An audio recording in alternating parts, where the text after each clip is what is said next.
પ્રાચીન કલા કેન્દ્ર અને ફેકલ્ટી ઓફ પરફોર્મિંગ આર્ટ્સ એમએસયુના સંયુક્ત ઉપક્રમે આયોજિત વિશેષ કાર્યક્રમમાં અંતિમ દિવસે શાસ્ત્રીય ગાયન અને સંતૂરની મધુર ધ્વનોથી ગુંજી ઉઠ્યું સભાગૃહ।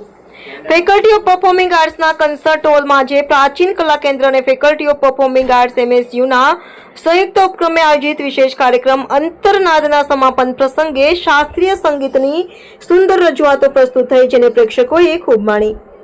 આ અવસરે પ્રાચીન કલા કેન્દ્રના સચિવ શ્રી સજલ કૌસર અને એમએસયુના ડીન પ્રોફેસર ગૌરાંગ ભાવસાર ઉપસ્થિત રહ્યા।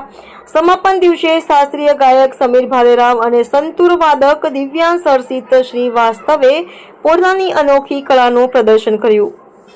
કાર્યક્રમની શરૂઆત સમીર ભાલેરાવ દ્વારા રાગ તોડીથી થઈ, જેમાં તેઓએ પરંપરાગત આલાપ બાદ વિલંબિત રચના અબ મોરે રામ વિરામ રજૂ કર્યું। ત્યારબાદ નૃત્ય નાલમાં ગરવા મેસન લાગી પ્રસ્તુત કરી, જે પ્રેક્ષકોને ખૂબ ગમી।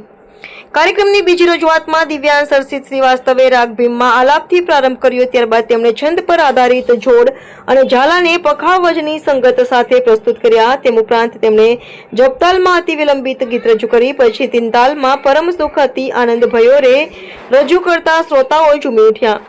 તેમના અંતિમ પ્રસ્તાવમાં અતિ દ્રુત તિનતાલની રચનાથી કાર્યક્રમને શિખરે પહોંચાડ્યું। તેમને પખાવજ પર નિષ્ણાંત વાદક મનોજ સોલંકી અને તબલા પર યુવા વાદક ઉદિત।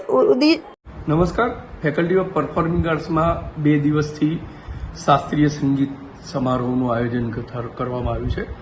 પ્રાચીન કલા કેન્દ્ર ચંડીગઢ અને ફેકલ્ટી ઓફ પરફોર્મિંગ આર્ટ્સના સંયુક્ત ઉપક્રમે ગઈકાલે અને આજે અત્યારે આ સંગીત સમારોહનું આયોજન થયું છે। એની અંદર ગાયન, વાદન, નૃત્ય અને સંતૂર આ કાર્યક્રમનો ઉપક્રમ રહ્યો છે। હું વડોદરાની કલાપ્રેમી જનતાનો આભાર વ્યક્ત કરું છું કે તે લોકોએ મોટી સંખ્યાની અંદર આ સમારંભની અંદર ઉપસ્થિતિ દર્જ કરાવી છે। અને હું ફરીથી નિમંત્રણ પણ આપું છું કે આજે 21, 22 અને 23 ડિપાર્ટમેન્ટ ઓફ ડાન્સ દ્વારા સભા નૃત્યનું આયોજન પ્રોફેસર સીસી મહેતા ઓડિટોરિયમની અંદર કરવામાં આવ્યું છે। તેની અંદર પણ આપ મોટી સંખ્યામાં ઉપસ્થિત રહી અને ફેકલ્ટી ઓફ પરફોર્મિંગ આર્ટ્સના વિદ્યાર્થીઓને પ્રોત્સાહિત કરો તેવી મારી નમ્ર અપીલ છે। હું professor Gaurang Bhavsar, dean, faculty of performing arts.